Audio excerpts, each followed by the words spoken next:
Amén. Entonces, este es el tema: Dios, su carácter y atributos. Estos son los objetivos de esta lección que queremos compartir en este momento. El proveer un entendimiento, no sé si se mira bien, ¿sí se mira bien? ¿Sí? Dice, el proveer un entendimiento más profundo de quién es Dios, cómo es Él y los atributos de Dios, para que ellos puedan darle, para que nosotros, o sea, los que estamos aprendiendo, podamos darle a Dios una adoración más verdadera. O sea, este es uno de los objetivos de esta lección: proveer un entendimiento más profundo de quién es Dios, cómo es Él y los atributos de Dios, para que nosotros podamos darle a Dios una adoración más verdadera. Y número 2, darle una breve ojeada a la infinita majestad y gloria de Dios. ¿Amén? Una breve, así no podemos ir tan profundo, hermano, porque pasaríamos aquí meses estudiando acerca de esto. Entonces, estos son los dos objetivos que vamos a tener con la lección: proveer ese entendimiento más profundo de quién es Dios, cómo es Él, los atributos de Dios, para que podamos darle una adoración más verdadera a Dios. Y número 2, darle una breve ojeada a la infinita majestad y gloria de Dios. Nuestro plan de estudio va a ser vamos a ver versículos para memorizar de las primeras 2 lecciones y esta lección también. Punto número 1, vamos a ver la necesidad del conocimiento de Dios. ¿Por qué es necesario que nosotros conozcamos a Dios?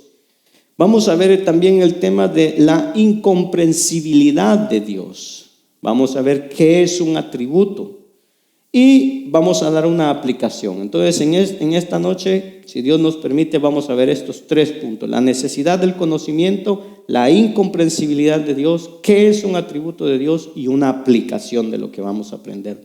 Tema número 2, vamos a ver los atributos incomunicables y los atributos comunicables de Dios. Punto número 3, vamos a ver la autoexistencia o la aceidad de Dios. Y el número 4, vamos a estar estudiando los atributos de Dios. Ya, ¿cuáles son esos atributos de Dios? Amén. Preguntas comunes que muchas veces nos pueden hacer meditar a nosotros. Si Dios es todopoderoso y es amor, ¿por qué hay sufrimiento en el mundo? No sé si le ha venido esa pregunta a usted muchas veces. Si Dios es todopoderoso y es amor, ¿por qué hay sufrimiento en el mundo? Y pregunta número 2, salud. Si Dios es soberano, ¿por qué Él no previene que algunas personas vayan al infierno? Entonces, son preguntas que muchas veces vienen a nuestra vida, vienen a nuestra mente, o alguien nos hace, y es donde tenemos que meditarlas y poder encontrar una respuesta a estas preguntas. Amén. El esquema de enseñanza de hoy día, vamos a ver, a repasar los versículos, a memorizar de las 2 primeras clases que tuvimos, 2 primeras lecciones, dar un breve resumen de las 2 primeras lecciones, que lo vamos a tratar de ir rapidito, y vamos a ver esta tercera lección. Versículos anteriores. ¿Se acuerda cuál fue el primer tema que vimos? ¿Alguien se acuerda cuál fue el primer tema que vimos acerca de todo esto? Introducción a la Biblia. Fue el primer tema que vimos. En esa clase vimos todo lo que era el Antiguo Testamento, el Nuevo Testamento. Vimos todo lo que era la revelación general, revelación especial. Vimos los tipos de revelación especial, como son las teofanías, los sueños y visiones, milagros y señales, todos esos tipos de revelaciones. Vimos también cómo obtuvimos la Biblia. Se recuerda que vimos toda esa parte de cómo fue que se fue desarrollando la Biblia y cómo llegó a nosotros. Un tema que vimos fueron los libros apócrifos. ¿Se acuerda cuáles son los libros apócrifos? El Pentateuco hace parte del Antiguo Testamento. Los libros apócrifos, ¿se acuerda? Aquellos que no son inspirados, pero que están.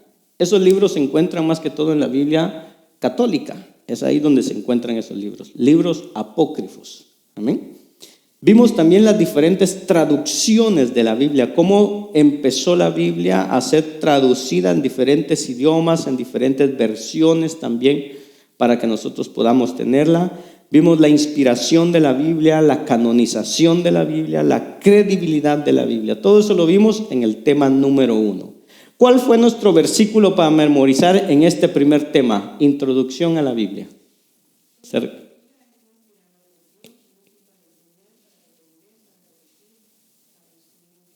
Oh my God, bravo. Bravo. Segunda de Timoteo 3:16. Toda escritura es inspirada por Dios y útil para enseñar, para reprender, para corregir y para instruir en justicia. Entonces, ese fue nuestro primer versículo que teníamos que memorizarlo. Amén. De la primera lección. Segunda lección, segundo tema que vimos. ¿Cuál fue el segundo tema? Que lo acabamos de terminar. ¿Cómo conocer la Biblia? Recuerda que ese fue el segundo tema.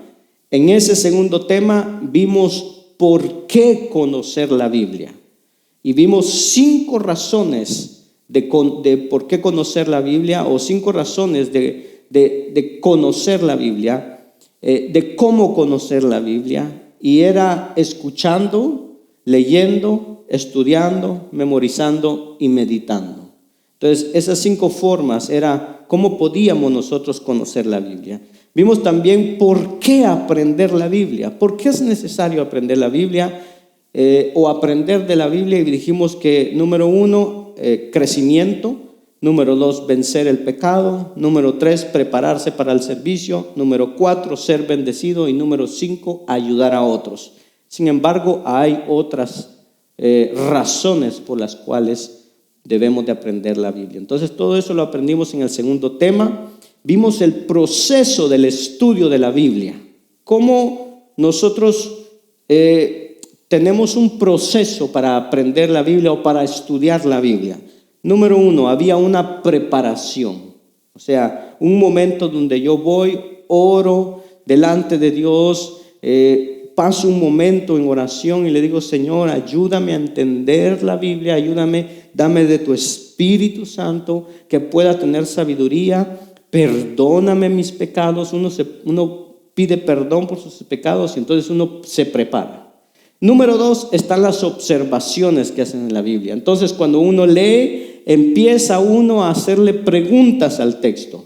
Preguntas como ¿por qué?, ¿dónde?, ¿cuándo?, ¿qué está diciendo el autor?, ¿qué está diciendo el texto? Todo eso son observaciones. Luego, la interpretación. ¿Qué es la interpretación? Las respuestas a todas esas preguntas que yo hice en la observación. Y luego viene la aplicación. ¿Qué es la aplicación? Bueno, todo lo que yo aprendí, ¿cómo ahora lo aplico a mi vida? ¿Cómo lo traigo a mi vida?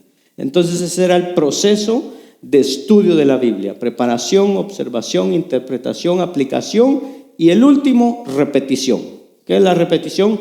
Vuelvo nuevamente a hacer todo: preparación, observación, interpretación y aplicación. ¿Amén? Dentro de los procesos aprendimos lo que era la hermenéutica. ¿Se acuerda que aprendimos eso? ¿Qué es la hermenéutica? Aprendimos las reglas de la hermenéutica. Aprendimos lo que era la exégesis. ¿Se acuerda? ¿Qué es la exégesis?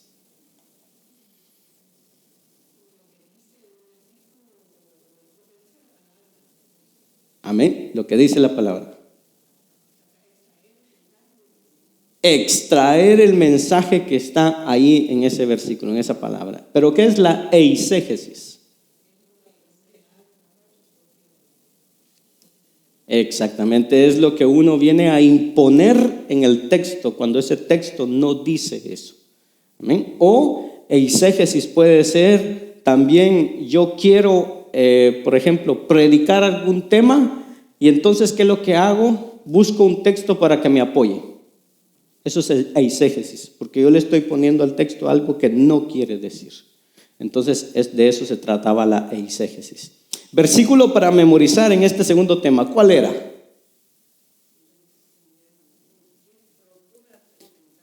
Procura. Ahí vamos.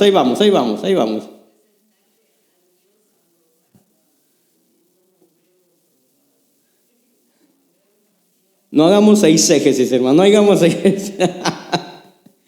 Dice 2 Timoteo 2:15, procura con diligencia presentarte a Dios aprobado como obrero que no tiene de qué avergonzarse, que maneja con precisión la palabra de verdad. Este era el segundo texto que nosotros debíamos aprender, memorizar en este segundo tema. Tercer tema, ¿cuál es nuestro versículo ahora? Segunda de Crónicas, capítulo 29, versículo 11. Dice así: tuya es, oh Señor, la grandeza y el poder y la gloria y la victoria y la majestad. En verdad, todo lo que hay en los cielos y en la tierra, tuyo es el dominio, oh Señor, y tú te exaltas como soberano sobre todo. Este va a ser nuestro versículo que vamos a estar repitiendo a cada lección. Segunda de Crónicas 29:11. Lo decimos: tuyo es, oh Señor, la grandeza y el poder y la gloria y la victoria y la majestad. En verdad, todo lo que hay en los cielos y en la tierra, tuyo es el dominio, oh Señor, y tú te exaltas como soberano sobre todo. Amén. Este va a ser nuestro versículo, así que apúntelo y durante esta semana a estudiar el versículo, a repasarlo. Primera de Crónicas 29:11.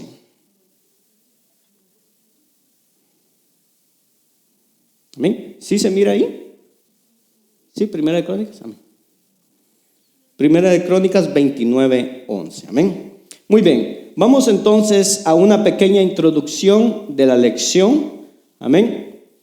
Dice así: en las religiones del mundo de hoy hay muchos supuestos dioses y muchas opiniones acerca de cómo es Dios o Dios. La Biblia, al contrario, reclama ser la revelación del Dios verdadero. Y mire qué importante esto. La Biblia nunca trata de probar que Dios existe. Ella simplemente afirma en el principio Dios. O sea, la Biblia no le va a traer, mira, esta es la prueba de que Dios existe, o tratar de convencerlo. No, la Biblia solo afirma: Dios existe. Génesis 1:1. En el principio, Dios. Eso es lo que la Biblia dice. Un hombre llamado Spurgeon, Charles Spurgeon, dijo esto: sumérjase en el mar más profundo de Dios. Piérdase en su inmensidad y usted saldrá de ahí como de un lugar de descanso, refrescado y vigorizado. No conozco nada que pueda confortar tanto el alma, calmar de tal manera las hinchadas olas de tristeza y dolor, mas hablar de paz a los vientos de prueba como la devota meditación sobre el tema de Dios. Esto lo dijo Charles Spurgeon, 7 de enero de 1855. Así que ya hace un ratito, ¿no? Pero qué palabras tan certeras, amén, que cuando meditamos en quién es Dios podemos encontrar ese reposo, podemos encontrar ese refrigerio para nuestras almas, amén. La necesidad de conocer o la necesidad del conocimiento de Dios. Dice así: el hombre pecador es incapaz, fuera de la iluminación divina, de comprender al soberano creador, y el regenerado, o sea, la persona que ya ha aceptado al Señor, recibe ese conocimiento de Dios que hasta Él llega solamente a través de la obra iluminadora del Espíritu Santo. El hombre pecador es incapaz. Una persona que es pecadora es incapaz de comprender quién es Dios. Pero aquella persona que ya es convertida recibe ese conocimiento de Dios en el momento cuando la obra iluminadora del Espíritu Santo llega a él. Es ahí donde empezamos a entender quién es Dios. Cada uno de nosotros hemos sido creados para estudiar, para experimentar y para deleitarnos en Dios. Es la meta exclusiva de nuestra existencia. Juan capítulo 17, versículo 13. Cuando mire los versículos así, que están así subrayados de amarillo, usted puede rápido ir a buscar esos versículos para que los podamos leer. Amén. Juan capítulo 17, verso 3.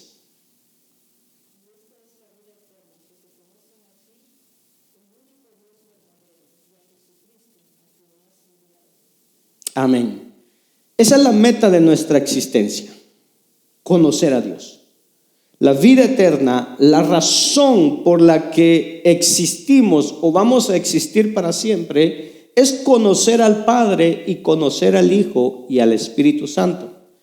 Pero necesitamos llegar a una comprensión más profunda de quién es Él, cuál es su carácter, cuál es su naturaleza, por qué. ¿Por qué es necesario conocer a Dios? ¿Por qué hay una necesidad de que conozcamos a Dios? Y es porque a medida que entendemos el carácter de Dios, entenderemos cualquier otra doctrina que venga a nuestras vidas, sea verdadera o sea falsa.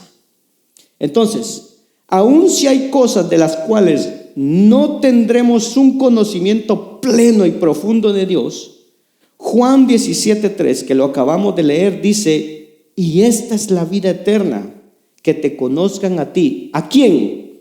El único Dios falso, verdadero. ¿A quién? A Jesucristo, a quien has enviado. Entonces, hay una necesidad de tener conocimiento de Dios. ¿Cuál es esa necesidad? Dice ahí, la vida eterna. Pero también cuando nosotros vemos Génesis capítulo 1, versículo 26 y 27, ahí en Génesis leemos que solamente a nosotros los hombres nos hizo, dice la palabra, a su imagen y a su semejanza, a fin de que podamos conocerlo de manera especial y que podamos tener una relación con Dios. Ahora, resulta trágico que la gran mayoría de personas, y tristemente creyentes, se pasen la vida, oiga bien, sin pensar seria, profunda y persistentemente en Dios. Es triste que muchos de nosotros pasemos la vida sin ni siquiera pensar en Dios de una manera seria, profunda y persistente.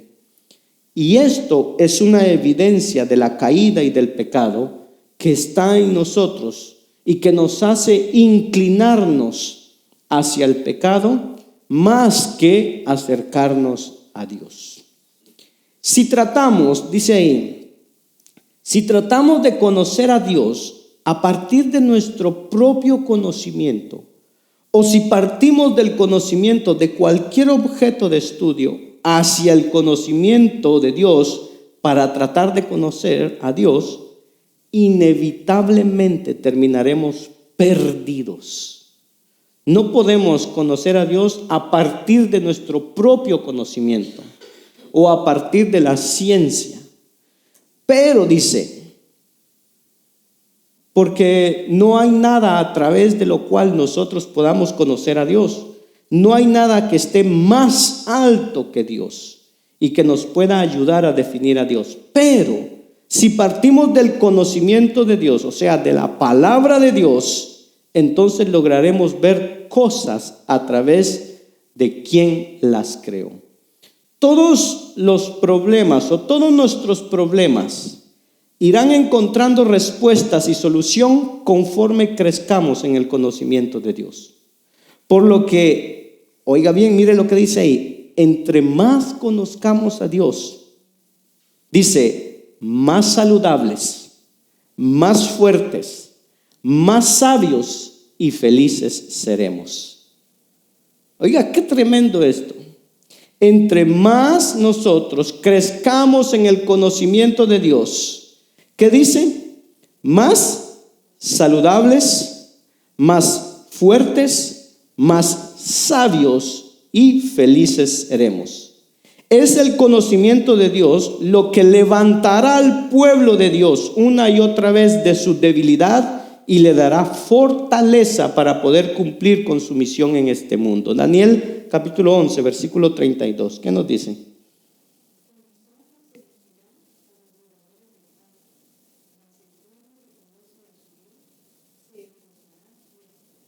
Amén. Mire qué tremendo. Mas el pueblo que conoce a su Dios se mostrará fuerte y actuará. Mientras más conozcamos a Dios, entonces más fuertes seremos y más vigorosos actuaremos. Ahora, lo mismo podríamos decir a la inversa. Mientras menos conocemos a Dios, ¿qué pasa? Menos fuertes somos y menos valientes seremos. Mire lo que dice. Mientras más alto sea el concepto de Dios que una iglesia tenga, más alta será su devoción a Dios. Más alta será su doxología a Dios. ¿Qué es doxología? ¿Alguien sabe qué es doxología? ¿No? Adoración, su alabanza. Doxología es alabanza. Entonces dice, mientras más apto sea el concepto de Dios que una iglesia tenga, más alta será su devoción a Dios, más alta será su doxología, su alabanza a Dios, más alta será su fortaleza, más alto será su gozo, más alto será su paz, más alta será su sabiduría, más alta será su amor. Mientras más bajo y erróneo sea el concepto de Dios que una iglesia tenga, más bajo será todo: su fortaleza, su sabiduría, su felicidad, su paz, su amor, su alabanza.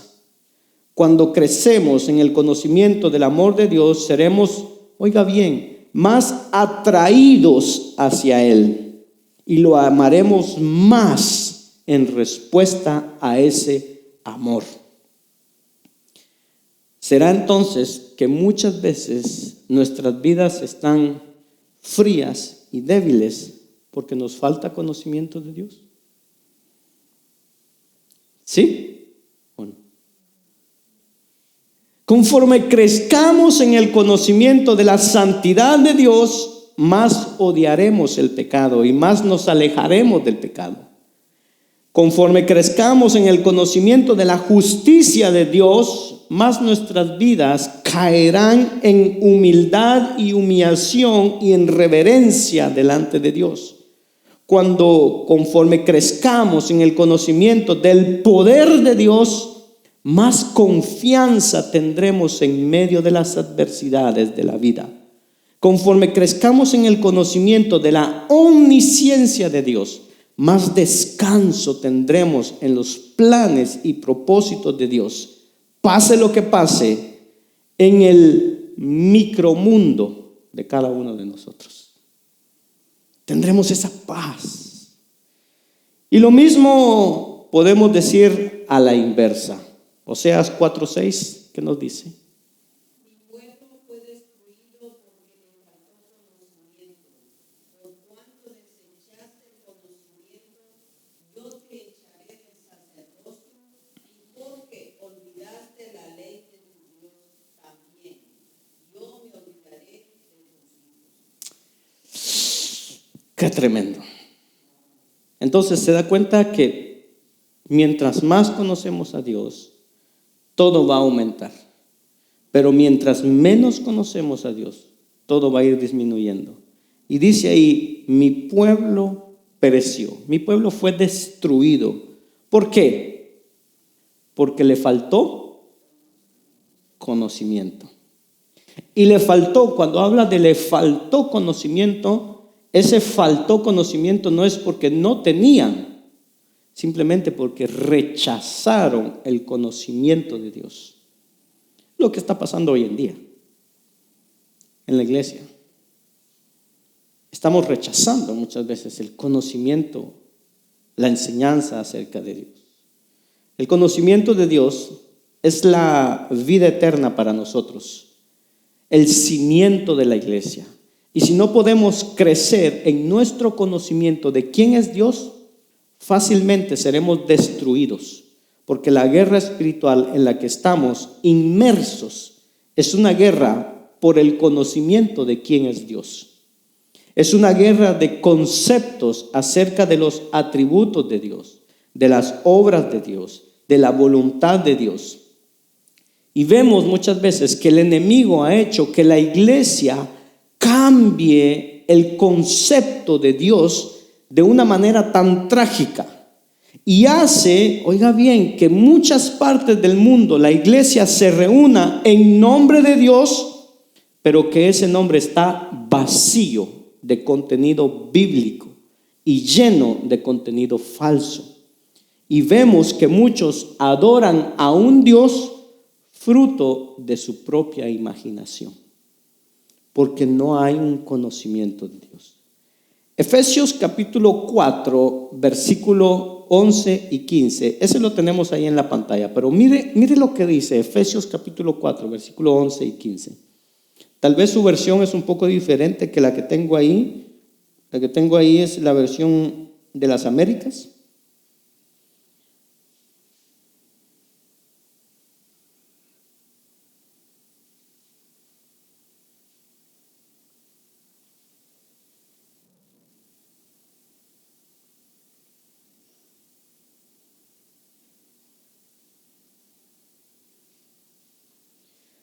Dice: y él dio a algunos el ser apóstoles, a otros profetas y a otros evangelistas y a otros pastores y maestros.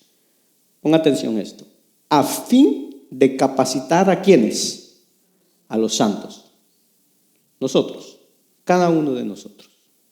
¿Para qué? Para la obra del ministerio, para la edificación del cuerpo de Cristo, hasta que los apóstoles, ¿quiénes? Todos, no los apóstoles, no los profetas, no los evangelistas, no los maestros, no los pastores, hasta que todos lleguemos ¿a qué? A la unidad de la fe. ¿Y qué más? Y del conocimiento pleno del Hijo de Dios, a la condición de un hombre maduro, a medida de la estatura de la plenitud de Cristo. Para que ya no, ¿qué dice?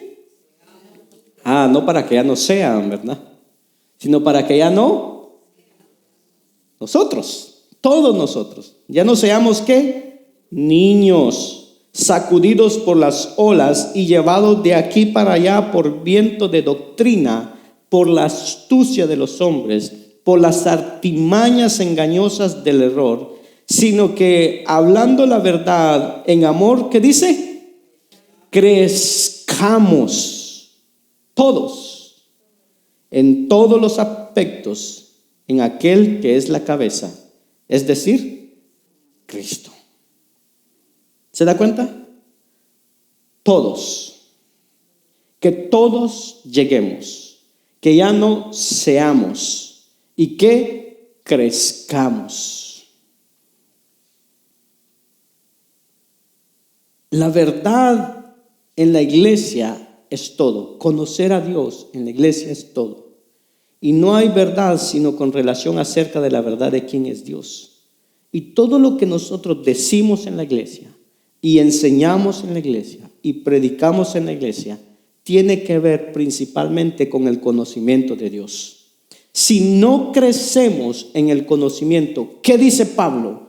Pablo nos dice en Efesios, si no crecemos en el conocimiento de la fe del Hijo de Dios hasta alcanzar la madurez, ¿qué nos va a pasar? Pablo dice, entonces las olas del error, de las falsas doctrinas, nos llevarán, ¿qué dice?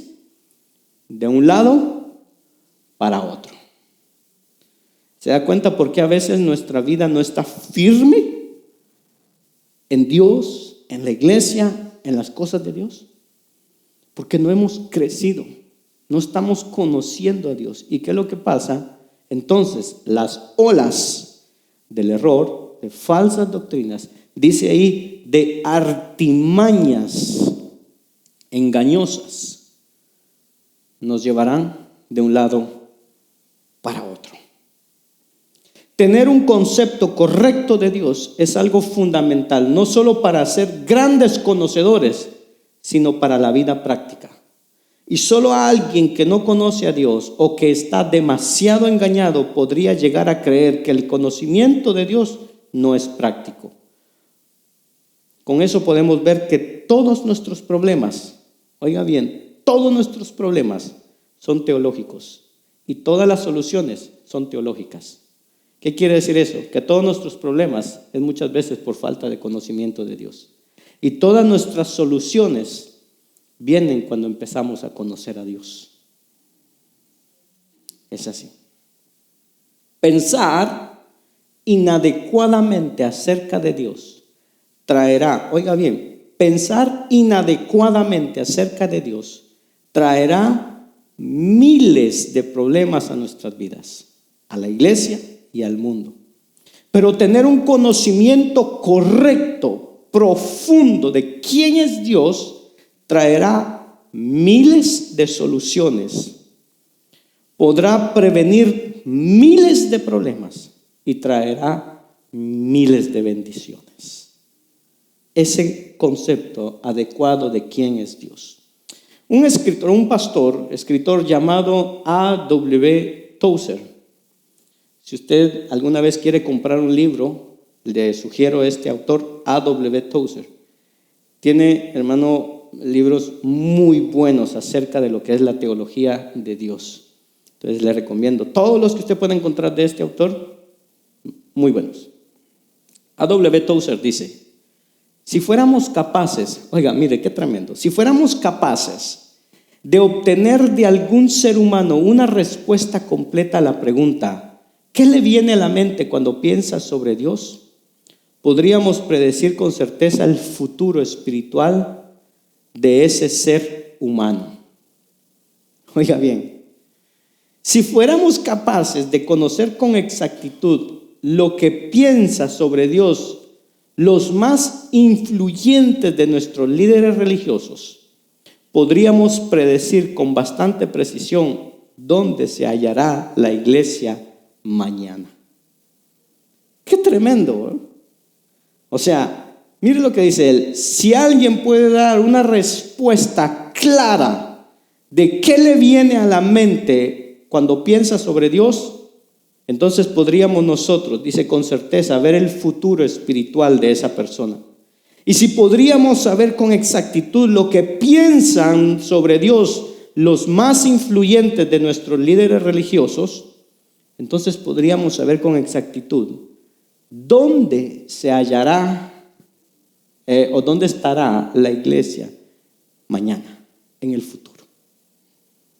Amén. Qué tremendo. Entonces, este era el punto acerca de lo que es la necesidad del conocimiento de Dios. Tenemos una necesidad de conocer a Dios. Ahora, punto número 2, la incomprensibilidad de Dios. Si yo le pregunto, ¿qué es Dios en su esencia? ¿Y cómo es Dios en su plenitud? ¿Cuál sería su respuesta? Hermana Nancy, ¿qué es Dios en su esencia?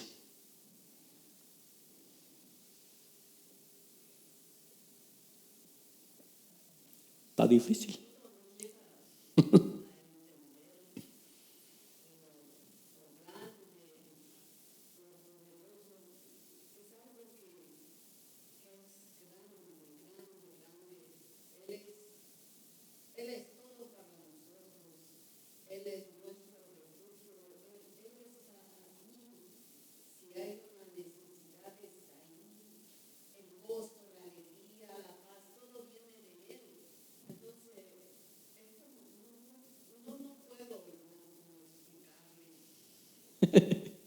Amén. ¿Cómo es Dios en su plenitud? ¿Alguien tiene una idea de cómo es Dios en su plenitud? Todopoderoso, el todopoderoso. Amén. Es el todo. Único. Amén. Una deidad suprema. Amén. Muchas cosas vienen a nuestra mente. Muchas imágenes, muchas palabras vienen a nuestra mente. Creo que nadie lo puede saber con exactitud. Es difícil entender quién es Dios. Está completamente fuera de nuestro alcance y de nuestro conocimiento. ¿Por qué? Puesto que Dios es infinito y nosotros finitos, solo podemos conocer de Dios aquellas cosas que Él nos ha revelado como ciertas respecto a sí mismo. Y vamos a ver estos versículos que están ahí. Alguien puede buscar Job 11, 7 al 9, Salmo 139, 6, 1 Timoteo 6, 6 y Romanos 11, 33 al 35. Job 11, 7 al 9. ¿Quién lo tiene?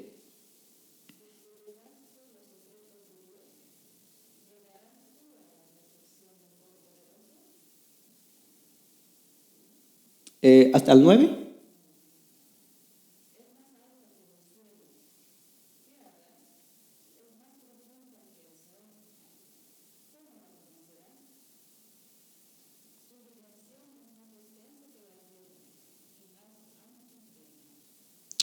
Amén. Qué tremendo lo que dice, ¿no?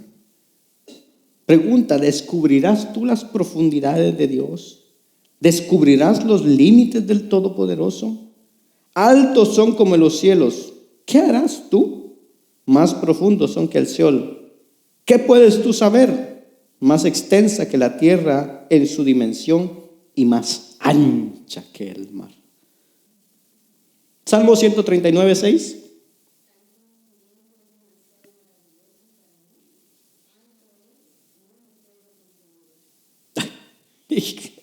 Qué tremendo. 1 Timoteo 6, 16.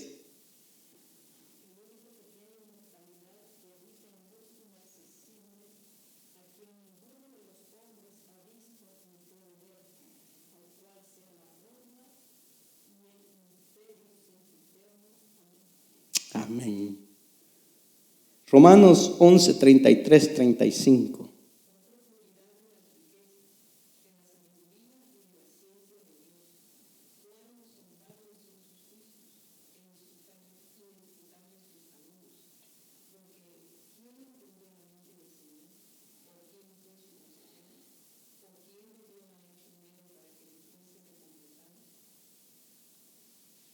Amén. Porque de Él y por Él y para Él son todas las cosas. A Él sea la gloria para siempre. Amén. Versículo 36.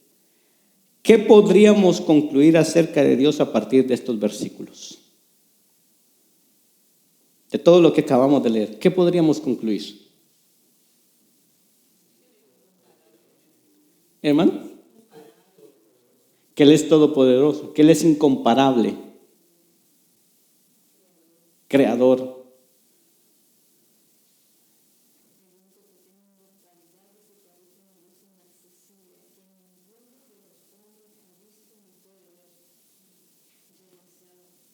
Demasiado grande. Podríamos decir, a partir de todo lo que leímos, podríamos decir, Dios es tan grande que Dios es incomprensible, inexplicable. No podemos. Mas sin embargo, la Biblia dice que nosotros debemos de tener un conocimiento de Dios. Pero entonces, ¿cómo tener conocimiento de Dios si Dios es incomprensible según lo que acabamos de leer? Está medio complicado este asunto, ¿no? Oiga bien, decir que Dios es incomprensible no es como decir, bueno, vamos a estudiar algo de lo que no sabemos, y no solo no lo sabemos, sino que no podemos saber nada al respecto.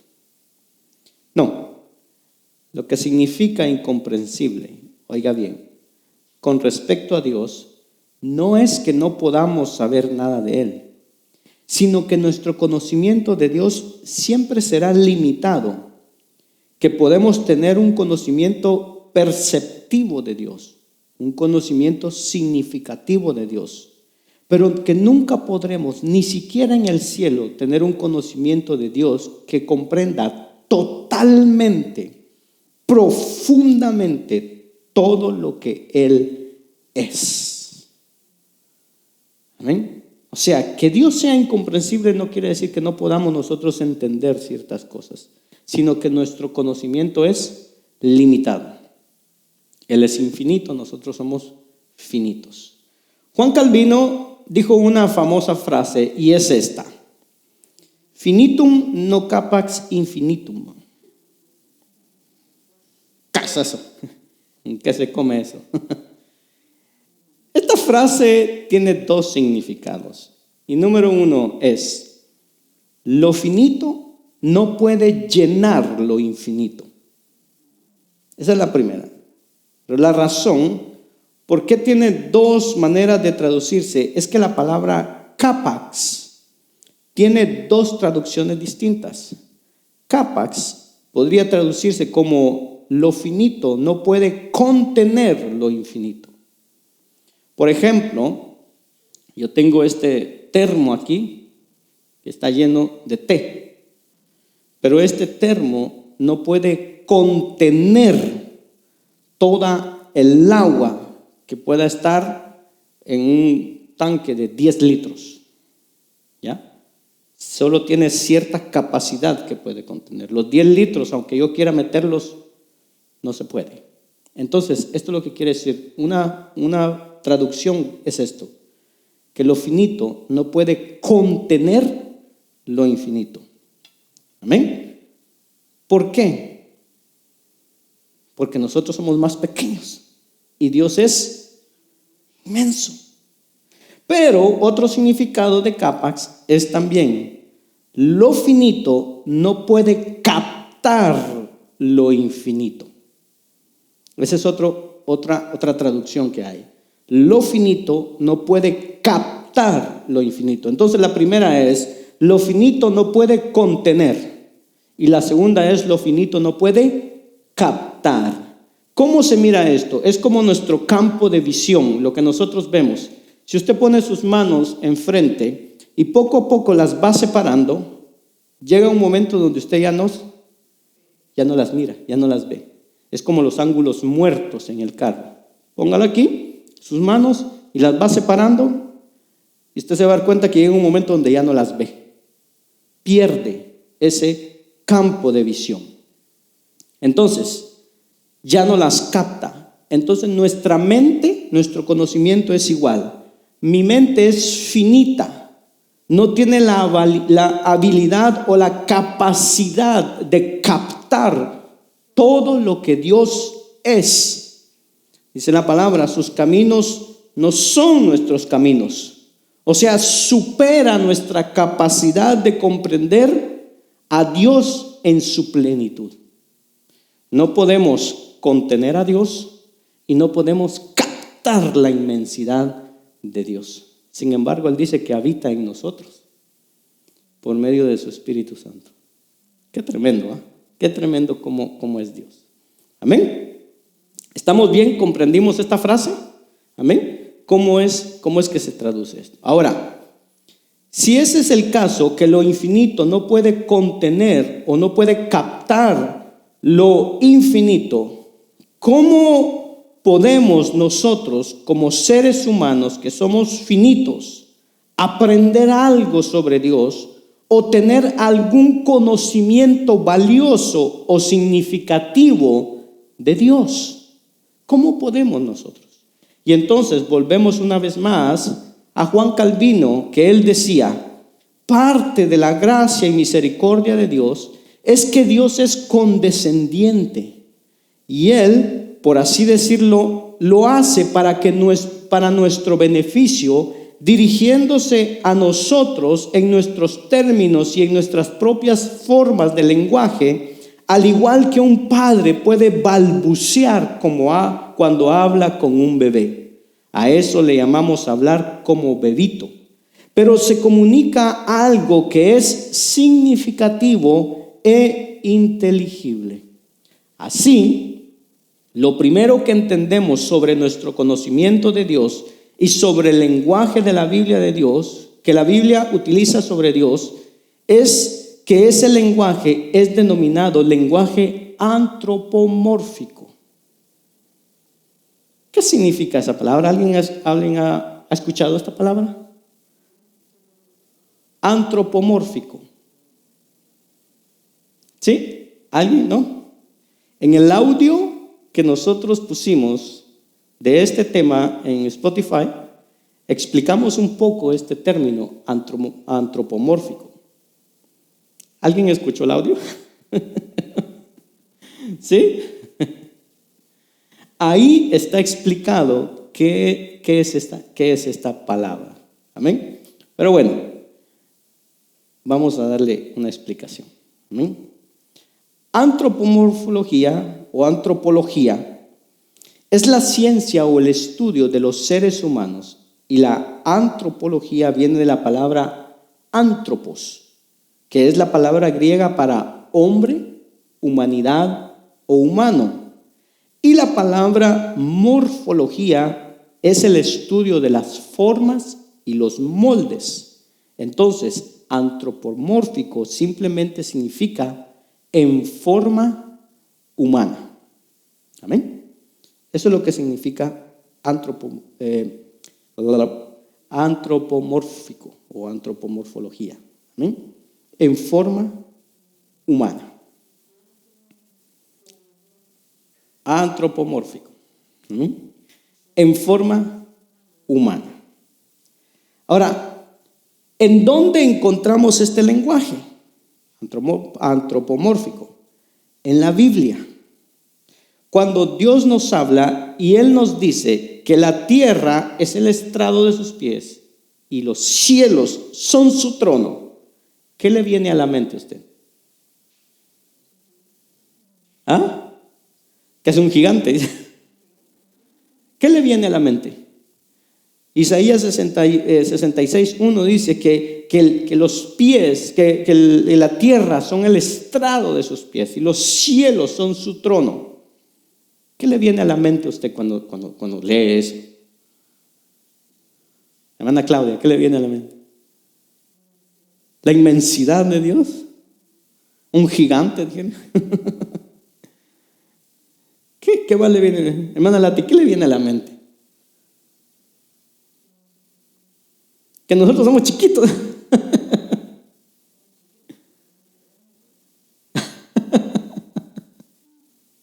A ver. Es como que si fuera un zapato, ¿eh? A ver. Bueno, muchas cosas podemos visualizar o imaginar en nuestra mente de una, podríamos decir, es una inmensa deidad, como si fuera un inmenso gigante que está sentado en el cielo y que extiende los pies sobre la tierra.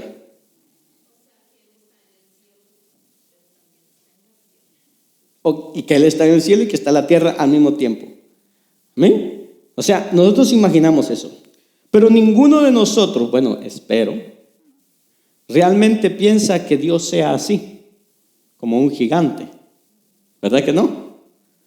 A menudo se describe a Dios con el uso de descripciones físicas, humanas. Hay menciones en la Biblia que menciona sus ojos, que menciona sus pies, menciona su cabeza, menciona la fuerza de su brazo derecho, de su boca y cosas por el estilo. Sin embargo, al mismo tiempo las Escrituras vienen y nos dicen que Dios no es hombre, que es espíritu y que Él no tiene un cuerpo físico como nosotros.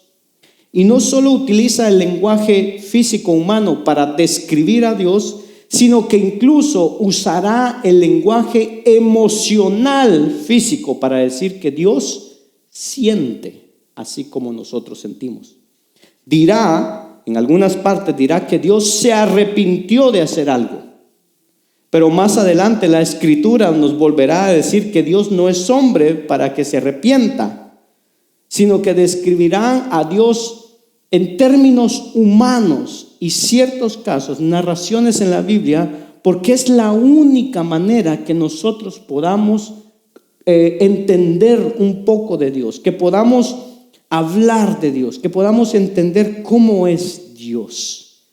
Lo narra en palabras como que fuera un ser humano, para que nosotros lo podamos entender. A eso se le llama lenguaje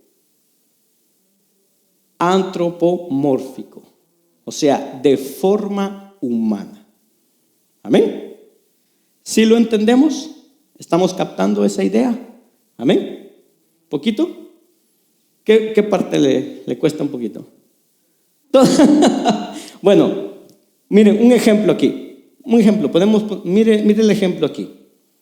Si nosotros podríamos decir que Dios es dueño del ganado de 1000 colinas, dice la pregunta, ¿interpretamos que eso significa que Dios es el gran ganadero en el cielo que baja y que tiene un tiroteo de vez en cuando en el rancho con el diablo? No, lo que esta imagen nos comunica es que Dios es poderoso, es rico, es autosuficiente. ¿Cómo qué? Como lo estaría un ranchero en la tierra que posee el ganado en 1000 colinas. ¿Sí lo podemos entender? O sea, la Biblia utiliza formas de hablar que nosotros podemos entender para hacernos, podríamos decir, una imagen, para poder saber cómo es Dios. ¿Sí?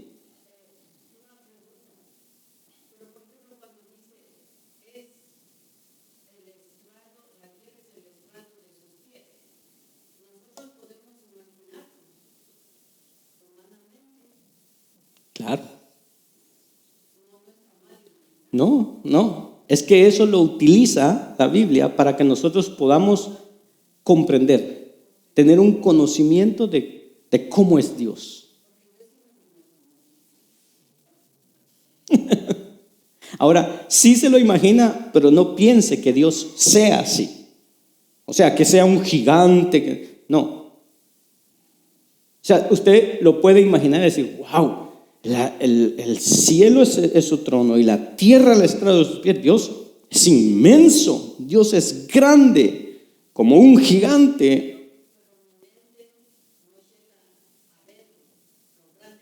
Exactamente. Exactamente.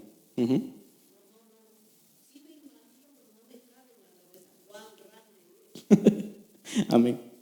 De eso se trata, amén. De que podamos tener esa imagen más o menos de quién es Dios. ¿Sí? ¿Captamos esta idea de esta parte del lenguaje que hay en la Biblia? ¿Sí? ¿Más o menos? ¿Sí? La nube es el polvo de sus pies. Entonces cuando nosotros leemos, dices, bueno, Dios es inmenso, Dios es grande, pero son palabras o son frases que se utilizan para que nosotros podamos entenderlo, podamos captar la inmensidad de Dios, de quién es Él, de cómo es Él. ¿Sí? Entonces, ¿entramos en esa idea?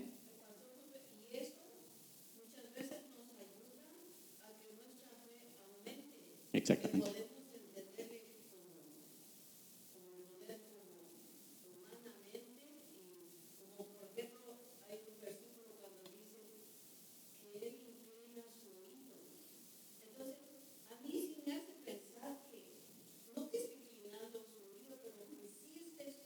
Exactamente, que Él está atento. Exactamente. Cuando dice inclina su oído, usted se imagina a un padre que se agacha para escuchar a su hijo. Bueno, entonces ahí entendemos que Dios es como un padre que tiene ese amor, que presta atención a su hijo cuando le está hablando. Cuidado. Ese es el lenguaje de la forma humana, antropomórfico.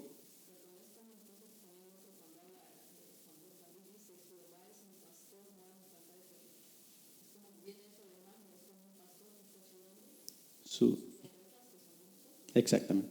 Ujú. Exactamente. Amén. Entonces, sí vamos captando esa idea, amén, para que podamos tener ese pensamiento de cómo es Dios. Muy bien, ¿qué es un atributo de Dios? ¿Qué es un atributo de Dios? Yo creo que preste atención a lo que vamos a leer. Aquí vamos a leer un poquito, amén, un poquito bastante, pero es para que entendamos qué es un atributo de Dios. Entonces, solo vaya leyendo conmigo ahí en la pantalla. Dice así: la teología sistemática de Lewis Sperry Chafer dice: aunque completamente inadecuado, el concepto que el hombre tiene de Dios se mide por medio de esas características que él atribuye a Dios. La Biblia presenta una revelación que, aunque limitada por las barreras impuestas por el lenguaje humano, es la de una persona, y esta revelación atribuye a Dios esas elevadas características que son propias de él. Esas cualidades que son atribuidas reciben propiamente el nombre de atributos. ¿Ven? Declarar su persona y la suma total de sus atributos constituiría una definición completa de Dios que el hombre nunca podría esperar realizar. La pregunta: ¿puede Dios ser definido?, ha sido contestada en forma negativa por algunos escritores debido al renacimiento, que ninguna definición podría agotar completamente la idea en cuestión, especialmente cuando esa idea se caracteriza por la infinidad. En relación con esta definición de Dios, es muy probable que no hay más exacto o bíblico que haya redactado qué es un atributo de Dios o cómo es Dios, que lo que se llama la Confesión de Westminster. Y quiero que la lea conmigo también.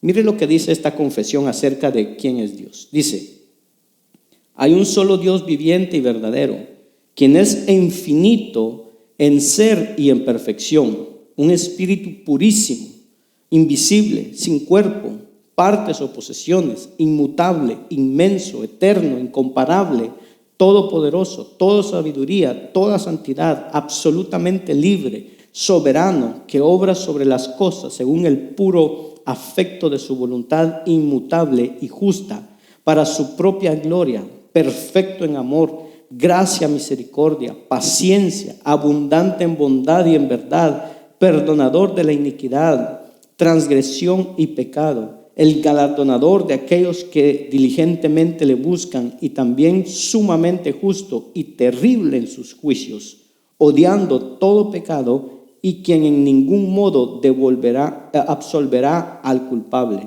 Dios tiene toda la vida, la gloria, la bondad, la bendición en sí y de sí mismo. Solamente Él es y para sí mismo todo suficiente, sin tener necesidad de ninguna de sus criaturas, ni de recibir gloria alguna de estas, sino solamente manifestando su propia gloria en, por, para y sobre ellas. Solo eres la fuente de todo ser, de quien y a través de quien y para quien son todas las cosas, y tiene el dominio más soberano sobre ellas, para hacer por medio de ellas, para ellas y sobre ellas todo lo que Él quisiere. Delante de Él todas las cosas están abiertas y manifiestas. Su conocimiento es infinito, infalible e independiente sobre sus criaturas, de modo que para Él nada es fortuito o incierto. Él es infinitamente santo en todos sus propósitos, en todas sus obras, en todos sus mandamientos. Él es digno de recibir de los ángeles, los hombres y todas las demás criaturas cualquier adoración, servicio o obediencia que a Él se complazca en recibir. Esa es una declaración que hace un concilio, más o menos, que se llama la declaración de la Confesión de Westminster. De cómo es Dios, cómo ellos describirían de quién es Dios. Amén. En general, los teólogos han separado lo que es los atributos de Dios en divisiones bajo diferentes términos. Una clasificación de esos atributos presentan aquellas características que solamente aparecen en Dios, se encuentran en Dios y que no están en ninguna parte de la creación. Entonces, hay dos clases. Estos son los atributos incomunicables de Dios. ¿Cómo son esos atributos incomunicables? Dice, la expresión incomunicable tiene como propósito representar a estos atributos que no admiten ninguna extensión o grado que pertenecen solamente a Dios. Entre estos tenemos la autosuficiencia, simplicidad, infinidad, eternidad e inmutabilidad de Dios. Entonces, a esto se le llaman atributos incomunicables de Dios, o sea, que no los tiene nada de su creación, ni lo que sea tierra, lo que sea animales o lo que sea seres humanos. Nada puede tener estos atributos incomunicables de Dios. Amén.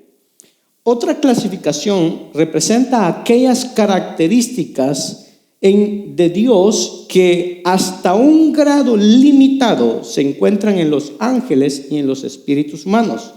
De manera objetiva proceden de Dios hacia otros seres humanos. A estos, aquellos atributos que sí de una manera limitada están en ángeles o en seres humanos, a estos atributos se le llaman los atributos comunicables de Dios. ¿Ven? Los atributos comunicables, los cuales, oiga bien, en grado limitado, o sea, no como Dios, pero se encuentran en los seres creados, son sabiduría, benevolencia, santidad, compasión y verdad. Esto se le llaman los atributos comunicables, o sea, que Dios ha transmitido a su creación. Amén. Amén, para nosotros. Estas son las dos grandes categorías y estas son las dos que vamos a estudiar: atributos incomunicables y atributos comunicables de Dios. Son las dos que vamos a estudiar. Pero hay otras categorías que se encuentran bajo estas dos. Por ejemplo, están los atributos naturales. Pretenden, dice, indicar lo que es inherente en Dios. Por ejemplo, la infinidad, eternidad, inmortalidad, inmutabilidad, omnisciencia, omnipresencia y omnipotencia. Mientras que los atributos morales son aquellos que operan por virtud de su voluntad divina, describen su carácter. Por ejemplo, santidad, amor y verdad, rectitud y justicia. El amor incluye misericordia, gracia, amabilidad y bondad, y la verdad incluye veracidad y fidelidad. Entonces, son otra clase o subclase que podríamos decir de atributos. Amén. Después tenemos los atributos intrínsecos o intransitivos. Son aquellos que permanecen dentro del propio ser de Dios. La bondad de Dios, el amor de Dios, la misericordia de Dios, la gracia de Dios y la santidad de Dios. Mientras que los emanentes o transitivos proceden de Dios y producen ciertos efectos, por ejemplo, la omnipotencia, la benevolencia y la justicia. Todos estos no vamos a ver, los atributos naturales, morales. No, nosotros vamos a ver solo dos categorías: los que son comunicables e incomunicables. Y bajo esos vamos a poner los atributos de Dios.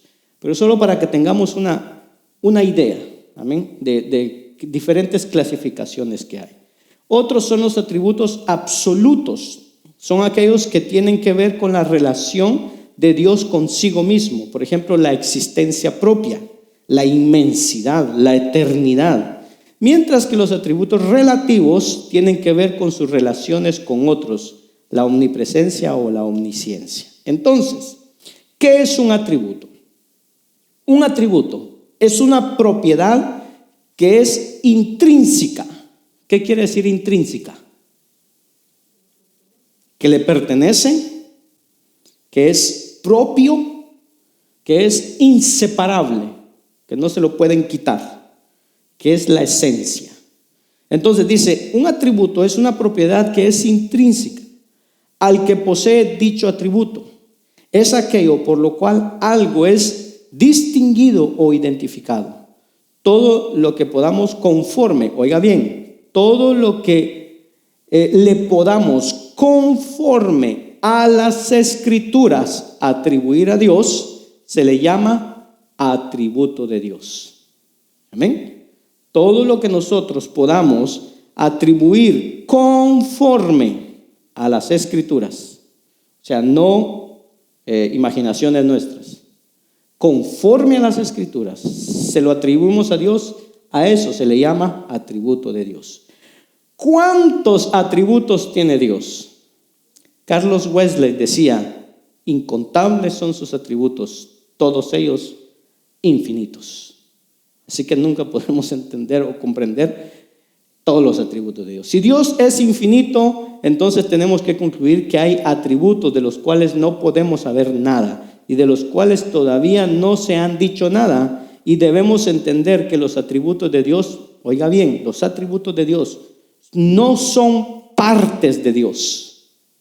O sea, nosotros tenemos partes en nuestro cuerpo: manos, pies, cabeza, corazón, estómago, riñones, hígado, intestino. Son partes de nuestro cuerpo. Dios, los atributos de Dios no son parte de Dios, son aspectos de su naturaleza. Dios no tiene partes porque Dios no es creado, Él es el creador. Entonces, cada atributo de Dios es Dios mismo. ¿Amén? Y eso quiero que lo tengamos claro. No va a decir, es que es una parte de Dios. No. Cada atributo de Dios es Dios mismo, porque Dios no tiene partes. Él es un ser, una unidad, uno solo. Amén. Entonces, eso lo tenemos claro. Los atributos no son partes de Dios, es Dios mismo, cada atributo. Amén. ¿Estamos bien? Muy bien, vamos a ir rápidamente. Entonces, con esto concluimos lo que es los atributos de Dios, un poco la explicación de qué son los atributos. Dos aplicaciones rápidamente para nosotros. En primer lugar, debemos buscar conocer a Dios personalmente. No midamos el conocimiento de Dios en base a nuestros propios conceptos o los conceptos que hemos acumulado acerca de Dios. Ahí se me fue una palabra media rara, pero es acumulado. ¿Amén? Hay una diferencia abismal entre nuestro conocimiento intelectual y nuestro conocimiento real de quién es Dios. El conocimiento intelectual es racional, el conocimiento real es intelectual, pero es también espiritual, es integral. Abarca la totalidad del ser humano. ¿En dónde podemos nosotros comprobar esto? Y mire ahí, cuando la aflicción o la prueba viene, su fe real en Dios se manifiesta. Se dan cuenta o nos damos cuenta que somos pobres y pequeños en nuestro conocimiento de quién es Dios. Alguien puede conocer mucho sobre Dios y no conocer a Dios en lo más mínimo. ¿Amén? En donde nos damos cuenta que el conocimiento que tenemos de Dios no solo es intelectual, sino que es espiritual. ¿En dónde? Cuando vienen las pruebas, cuando vienen las luchas, cuando vienen los momentos difíciles. Ahí es donde nuestra fe se manifiesta, y es donde nos damos cuenta muchas veces, como dice ahí, cuán pobres, pequeños somos en el conocimiento de quién es Dios. ¿Sí? El requisito para conocer a Dios es este. Si alguien puede buscar Mateo 11, 25, 26, Mateo 11, 27 y Jeremías 29, 13. ¿Cuál es el requisito para conocer a Dios? Mateo 11, 25, 26.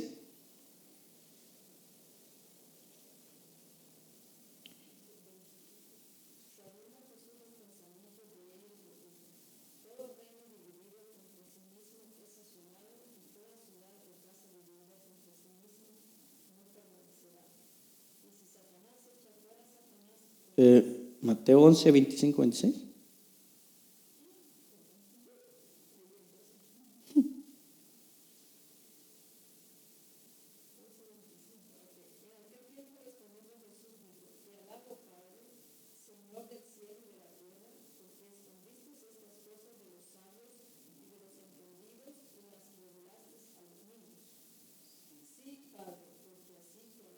Amén. ¿Cuál es el primer requisito para que podamos conocer a Dios? Dios quiere revelar estas cosas, dice, a los niños. Entonces yo no vengo porque soy para los niños, no.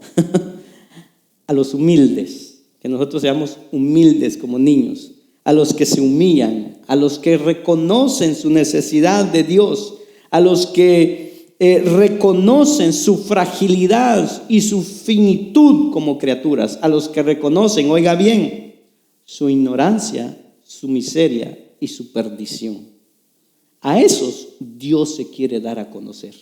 A nosotros, los que reconocemos eso. Señor, yo no sé nada. Señor, yo soy un miserable. Si yo no te tengo a ti, Señor, yo estoy perdido. No tengo nada. A nosotros, ahí se quiere dar a conocer a Dios. Versículo 27, de ahí de Mateo 11.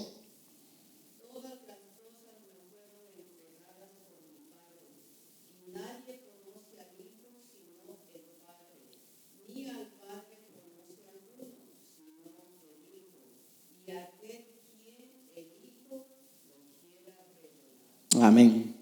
Dependemos de Dios. Él tiene Él quiere mostrarse a nosotros, a cada uno de nosotros. El que tiene al Padre dice que tiene al Hijo, y el Hijo revela al Padre. Jeremías 29:13.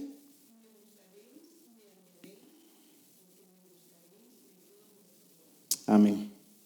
¿Cuál es un requisito para que podamos conocer a Dios? Buscarle de todo corazón. Amén. Segunda aplicación en todo lo que hemos visto: prioricemos la meditación y la oración en nuestra vida privada, familiar y comunidad cristiana.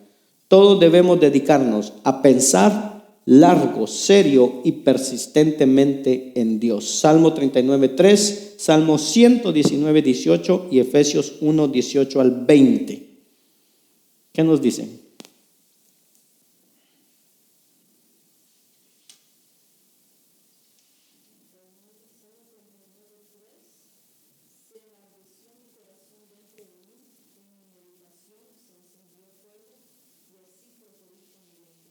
Amén. Mire, esta es la explicación de la devoción de David. Él meditaba, se encendió un fuego en mi ser. Salmo 119:18. Amén. Cuando meditamos en las Escrituras, entonces buscamos a Dios. Queremos entender a Dios. Efesios capítulo 1, 18 al 20.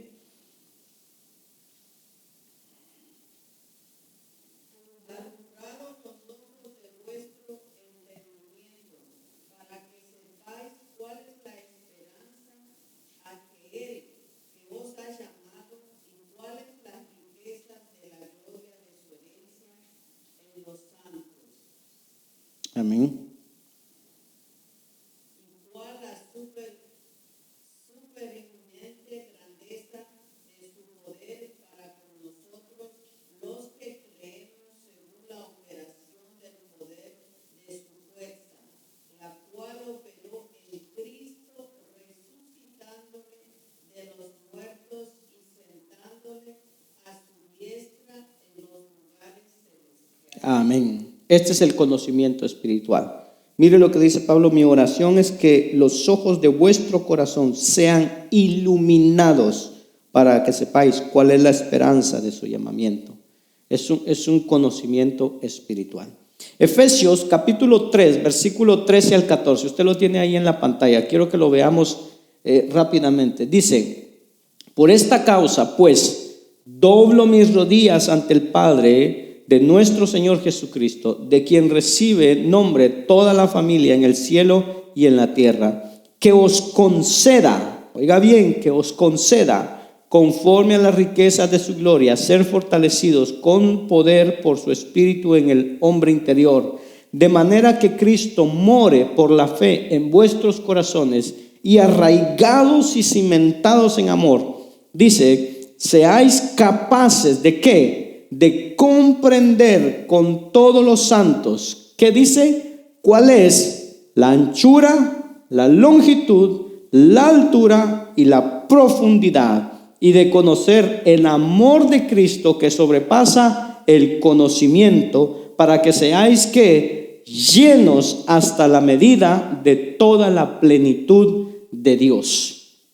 Mire la oración de Pablo. Qué increíble que Pablo ora para que conozcamos lo que no se puede conocer. Qué tremendo. Oro para que tengan la capacidad de conocer las dimensiones del amor de Dios, que no se puede conocer, que va más allá de todo conocimiento. Conocer lo que no se puede conocer. ¿De qué está hablando Pablo? Conocer con el Espíritu lo que no se puede abarcar con la razón, con la mente. Y solo cuando tenemos este tipo de conocimiento, dice Pablo, la plenitud de Dios. Si queremos la plenitud de Dios, debemos ir más allá de la razón. Debemos ir a la anchura, longitud, altura y profundidad del amor de Cristo. Debemos encontrarnos con Cristo, con Dios, con el Espíritu Santo. Si no es así, oiga bien, si no es así, la vida de oración, la vida de adoración se vuelve aburrida. Siempre es lo mismo. Parece que no hay nada más. Los mismos textos, la misma oración, la misma adoración, la misma enseñanza, la misma prédica. Pero los que conocen y prosiguen en conocer a Dios, siempre hay algo nuevo. Siempre habrá una alabanza nueva, una oración nueva, una adoración nueva. Y aunque sea la misma alabanza que cantemos, pero tendremos una dimensión diferente que no imaginábamos que existía, porque queremos conocer a Dios. Amén. ¿Alguien tiene alguna pregunta o alguien que quisiera aportar a esto? Terminamos hoy día esta primera parte. Amén. ¿Alguna pregunta? ¿Algo que quisiera aportar? ¿No? ¿Estamos bien? ¿Algo que quisiera aportar? ¿Estamos bien? O si no, lanzo las preguntas. ¿Todos bien? Maravilloso. Hermana Claudia, ¿alguna pregunta? ¿No? ¿No? ¿Todo está bien? Hermana Miriam, ¿está bien? Hermana Elizabeth, ¿todo bien? Hermano Edgar. Ahí está, yo sabía que había una pregunta. Díganos.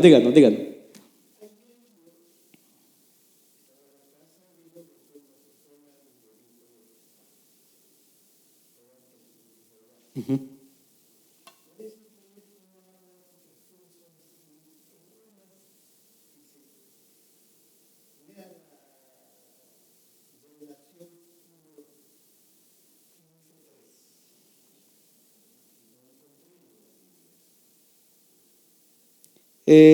Revelación es el libro de Apocalipsis. Apocalipsis 15:3. Y cantaban el cántico de Moisés, siervo de Moisés, y el cántico del Cordero, diciendo: grandes y maravillosas son tus obras, oh Señor Dios Todopoderoso. Justos y verdaderos son tus caminos, oh Rey de las naciones. Revelación es Apocalipsis. En sí, Apocalipsis, cuando vamos a ver Apocalipsis, la palabra Apocalipsis en griego es revelación. Entonces ciertas Biblias lo tienen como el libro de la revelación, y nosotros tiene el nombre de Apocalipsis. ¿Amén? Pero sí es Apocalipsis. Amén. ¿Amén? ¿Alguna otra pregunta? ¿Estamos bien? Bueno.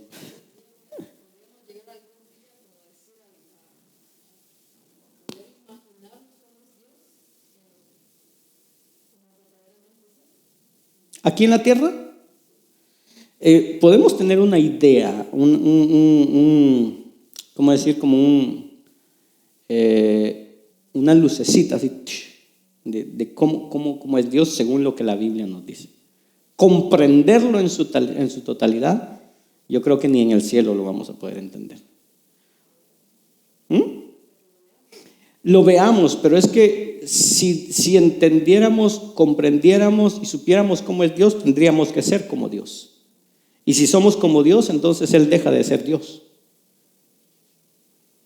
No se puede. Él es único. Entonces, allá en el cielo siempre nosotros seremos criaturas de Él. Siempre estaremos bajo Él. Entonces, nunca podríamos entender la inmensidad, el todo de Dios, aún estando en el cielo.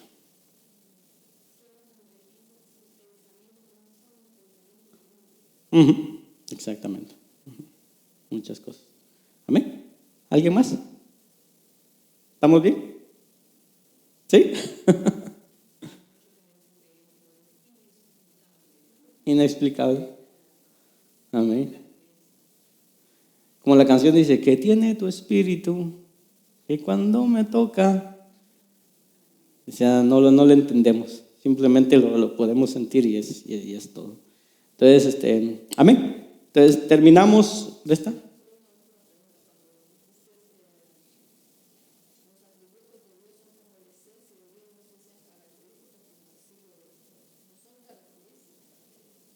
No son partes de Él. O sea, no son partes así como nosotros. Por ejemplo, como decía, nosotros tenemos manos, pies, boca, ojos, oídos, o sea, partes. Digamos, pierde una mano, pierde una parte de su cuerpo.